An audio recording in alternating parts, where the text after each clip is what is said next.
ખંભાળિયા પોલીસે ઈશુદાન ગઢવીની અટકાયત કરતા જ ચૈતર વસાવા અને ગોપાલ ઇટાલિયાએ ખુલ્લેઆમ સોતરા કાઢી નાખ્યા. જી આ મિત્રો વાત કીધો, તમે બધા લોકો જાણતા હશો કે આજે ખંભાળિયા પોલીસે ઈશુદાન ગઢવીની અટકાયત કરવામાં આવી હતી. હવે અટકાયત શા માટે કરવામાં આવી હતી, સાથે મિત્રો વાત કીધો ગોપાલ ઇટાલિયા અને ભાઈઓ ચૈતરભાઈ વસાવાએ અને પ્રવીણ રામ ખુલ્લેઆમ જેટલા પણ આમ આદમી પાર્ટીના નેતાઓ છે ખુલ્લેઆમ પ્રહારો કર્યા હતા ભાજપ વિરુદ્ધ. હવે તમને બધા લોકોને A to Z જાણકારી બતાવવા જઈ રહ્યો છું. નમસ્કાર મિત્રો, એક નવા વિડીયોમાં તમારું સ્વાગત છે. જી આ મિત્રો વાત કીધો, સૌ પ્રથમ ચેનલમાં પહેલી વાર આવ્યો હોય તો સબસ્ક્રાઇબ અવશ્ય કરી દેજો, વિડીયો બને એટલો શેર કરી દેજો, જેથી તમારા સમક્ષ આવીને એવી જાણકારીઓ લાવતો રહું. હાલ મિત્રો વાત કીધો શા કારણે તેની અટકાયત કરવામાં આવી હતી. ઈશુદાન ગઢવી પોલીસ સ્ટેશને પણ આજે ગયા હતા. હવે શા કારણો ગયા હતા એ બધા વિશે આપણે ચર્ચા કરવી નથી. આપણે ચર્ચા કરવાની છે કે આમ આદમી પાર્ટીના નેતાઓ એક પછી એક જેલની અંદર શા માટે જઈ રહ્યા છે. જી આ મિત્રો વાત કીધો, શું આમ આદમી પાર્ટીના નેતાઓ જ ભૂલ કરી રહ્યા છે?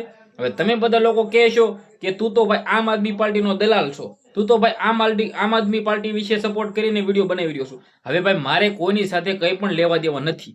નહીં હું આમ આદમી પાર્ટીને સપોર્ટ કરું છું કે નહીં હું ભાજપને સપોર્ટ કરું છું કે નહીં હું કોંગ્રેસને કરું છું. મારું હેતુ ખાલી તમારા સમક્ષ જાણકારી પહોંચાડવાનું હોય છે. હું કોઈને પણ સપોર્ટ કરતો નથી. નહીં કે હું ભાજપમાં આવીને બોલું છું કે આ તે ફલાણું હોય બધું સાઈડમાં મૂકો, પરંતુ વાત મુદ્દાની કરીએ. શા માટે ચૈતર વસાવા જેલની અંદર વારંવાર જાય છે? શા માટે ગોપાલ ઇટાલિયા પણ જેલમાં જાય છે? શા માટે રાજુભાઈ કરપડા ગયા હતા જેલની અંદર ખેડૂત આંદોલન માટે, જે હળદરની જે ઘટના ઘટી હતી આખો મામલો? શા માટે કેજરીવાલ ખુદ જેલમાં જાય છે? આમ આદમી પાર્ટીના નેતાઓ સાથે શું લેવા દેવા જેલ?